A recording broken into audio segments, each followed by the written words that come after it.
Common Agricultural Policy started in simpler times, when Europe was poorer, less economically productive, and dependent on food imports from the rest of the world, the 1960s. Since then, the CAP has changed into a hybrid policy between what it was and what politicians want it to be. How did this once revolutionary piece of policy turn from an EU poster child into what it is today, and what is being done to reform it? Starting in 1962 and riding high on the success of the coal and steel community, which marked the start of European integration, the Netherlands, Belgium, Luxembourg, West Germany, Italy, and France aimed to increase agricultural output by keeping prices high and stable to support farmers. This would be a policy supporting one of Europe's main economic sectors, which generated 11.5% of GDP and employed 21.2% of all people in the 6 EU founding countries in 1955. This difference between GDP and the amount of people employed in the agricultural sector reveals the extreme inefficiencies of the agricultural sector at the time. The Common Agricultural Policy was designed to support an agricultural system that was set to decline because of liberalization. As free trade became the norm after World War II, it would be cheaper to import food from other countries instead of producing it themselves. In order to ease the pains of the agricultural sector, which would face a harsh transition, the EU set up a price floor in the form of tariffs, which increased the price of imported food and bought all food produced in Europe at a fixed price, higher than the global price. EU farmers could then sell their food at a price much higher than on global markets, and everyone was happy. The EU farmers got paid more, the EU made money from tariffs, even the consumers were happy, even though they had to pay more for food. But with the shortages of post-war Europe in recent memory, they were happy to oblige. The system, however, was far from fair. You see, a price floor affects people proportionally based on their output of food. The more food you produce, the more money you get for producing it, which meant that most of the money ended up going to people who owned the largest farms and were the richest farmers. But something happened in the 1970s that they couldn't predict. The Green Revolution. The use of pesticides became more widespread, and science made its way into agriculture, improving yields dramatically. See this graph? While the EU's land use for agriculture stayed roughly the same, yields increased so much that by the end of the 1970s, the EU had turned into a net exporter of food. The farmers, who still enjoyed the massive subsidies to produce food, managed an unbelievable feat. Through lobbying, they got the EU to keep the high import tariffs on foreign food. Even if the Common Agricultural Policy had achieved its primary goal, the farmers still got to keep the subsidies. What ended up happening was blatant overproduction. Remember, the more you produce, the more you can sell to the EU.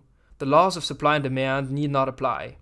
This was so bad that by 1969, the cost of the Common Agricultural Policy reached 80% of the EU's budget.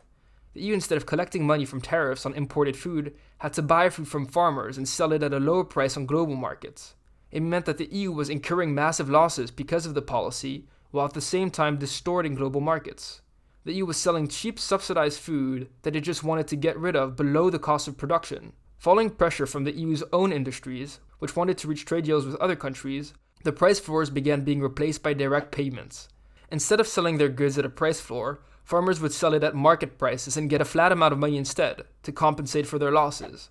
These direct payments were expanded upon several times in the 1990s and 2000s as the EU reduced the price floor and import tariffs even further. Farmers were effectively being paid for their silence on the reform of the Common Agricultural Policy. This helped in part to reduce the CAP's share of EU budget from 80% in 1969 to 36% in 2018. Yet, by the 2000s, even as these reforms were in full swing, it became clear that the EU needed to reform the CAP even further.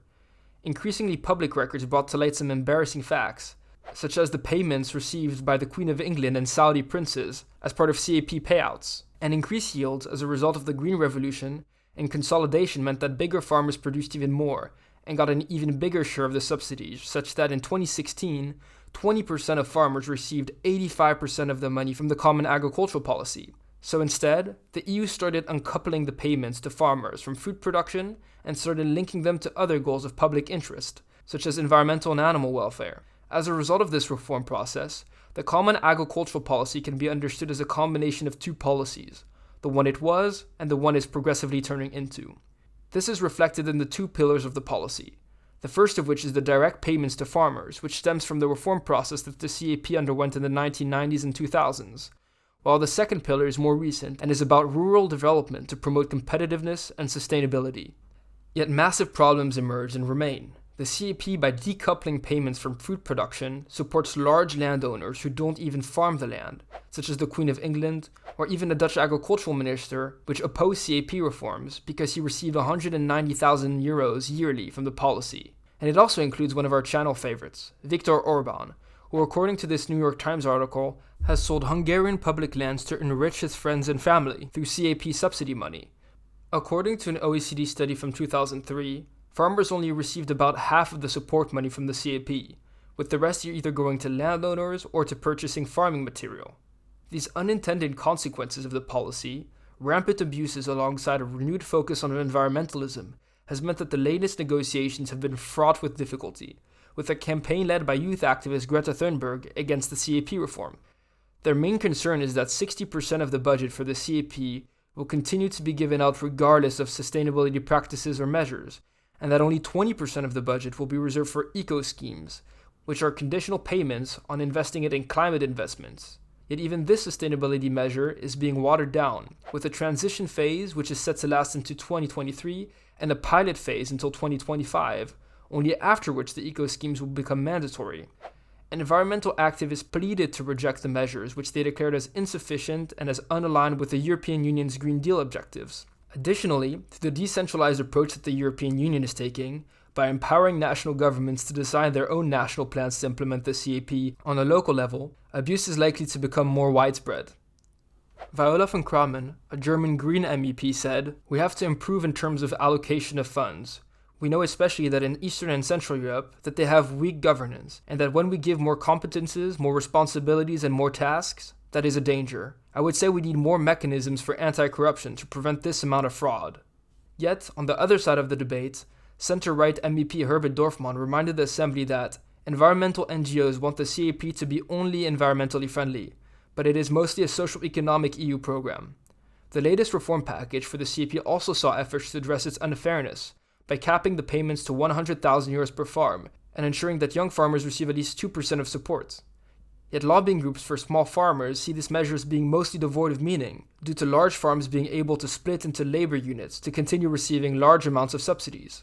Regardless of criticism, with support from the three largest parties in the European Parliament, the European People's Party, Renew Europe, and the Social Democrats, it passed anyways. To conclude, the CAP was a policy designed to support farmers and increase food production, but because of technological improvements in food production, was victim of its own success, leading to food waste.